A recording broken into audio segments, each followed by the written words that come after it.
opportunities for capacity development that specifically targets the girl child, which is often faced with more disadvantages than her male peers, including cases of dropout, and therefore more deserving of motivation and inspiration to be part of that graduation process. Through this initiative that fosters education of the girl child, we should be able to dispel the stereotypes that often compel young girls and women to be twice as good or as qualified for them to earn their rightful place in society or make it into the echelons of power and leadership. I need not illustrate how under my government, women continue to distinguish themselves and break barriers with the assumption of high leadership positions. We're encouraged that in Botswana, women have set themselves apart and continue to step onto higher pedestal, which sums up their merit and worth as individuals and the values they stand for and promote. For the very first time in the history of our country, we now have the post of Minister of Finance led by a woman. The list of women appointed to leadership positions of higher responsibility include the Permanent Secretary to the President and her deputy, the Attorney General, the Auditor General, the Clerk of the National Assembly, the Commissioner of Police, whose last portfolio was Commissioner of Prisons, also is a woman. By 2023, we had 50% permanent secretary positions occupied by women. They have all demonstrated that when leadership matters, they bring the best in their credentials, grit, determination, and hold their own in terms of the qualification of character, uprightness, probity, and consequential hallmarks of being invariably astute.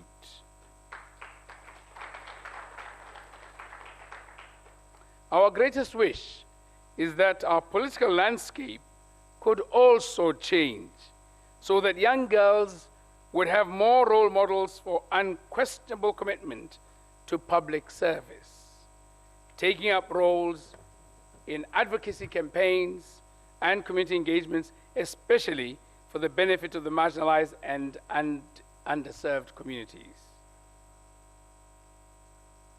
All the time being careful to remember hard work and ambition makes a woman more than a woman.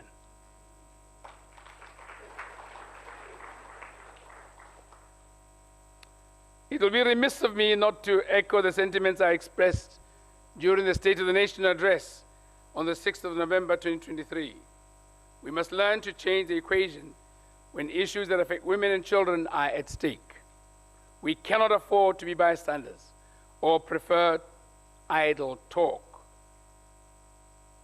When there are grave issues surrounding gender-based violence, which recently has morphed into an obscene spate of senseless and merciless murder of innocent and defenseless women and children.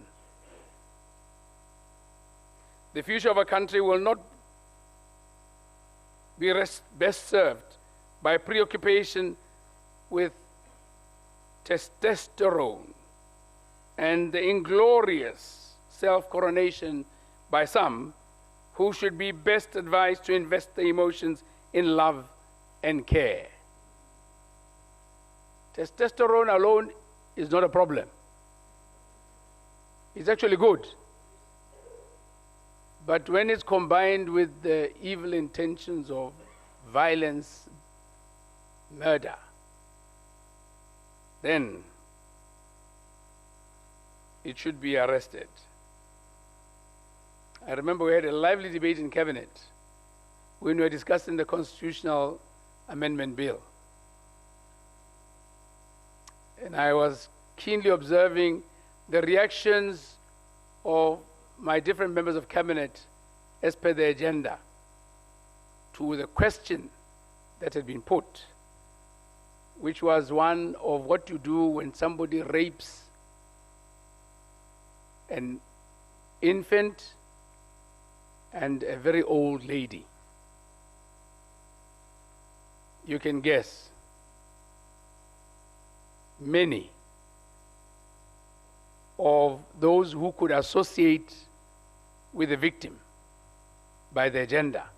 We should remind the perpetrators of violence to freely join in the noble scheme of responsible fathers, responsible uncles and brothers, and together help teach and raise that boy child into someone who someday can be trusted with caring for somebody's daughter.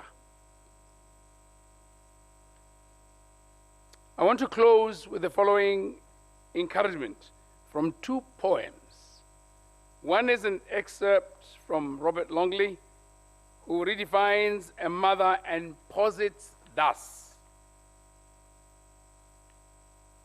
"It is not from whom we came from. It's who made us who we are. It's who gave us strength and courage." The second takeaway is adopted from a poem by Helen's Journey, simply called "We Are Women."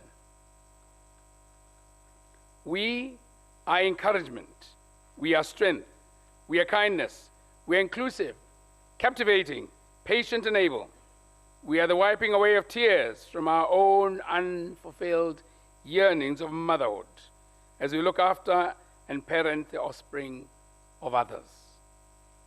We are time givers, hug givers, love givers, care givers, advice givers. We are all those things and a whole lot more. We are gathered here today not merely to celebrate a truly big-hearted initiative, but also to mark a profound commitment to nurturing the future of healthcare across our nation, Botswana, through benevolence and foresight of the Merck Foundation's Health Scholarship Initiatives. In Botswana, where we face a range of health challenges, from chronic diseases to maternal and child health issues, the need for well-trained medical professionals has never been more critical. The Merck Foundation has recognized this need and has taken a commendable step by offering scholarships that empower our health professionals with specialized knowledge and skills. Distinguished guests, ladies and gentlemen, the Merck Foundation, together with the First Lady of the Republic of Botswana, Marona Jane Masisi, have transformed the patient care landscape of the nation by providing 46 scholarships in many underserved and critical medical specialties such as diabetes, endocrinology, embryology, fertility, oncology, and respiratory care, just to mention a few. I am delighted to state that the Merck Foundation Health and Education Scholarships represent a vital investment in our medical professionals and young scholars. Let us, therefore, celebrate this initiative and continue to support our doctors in this pursuit of excellence. Together, we can build a healthier future for Botswana, one where every citizen has access to quality health care they deserve, as envisioned in His Excellency, the President of the Republic of Botswana's reset agenda and our nation's vision of 2036.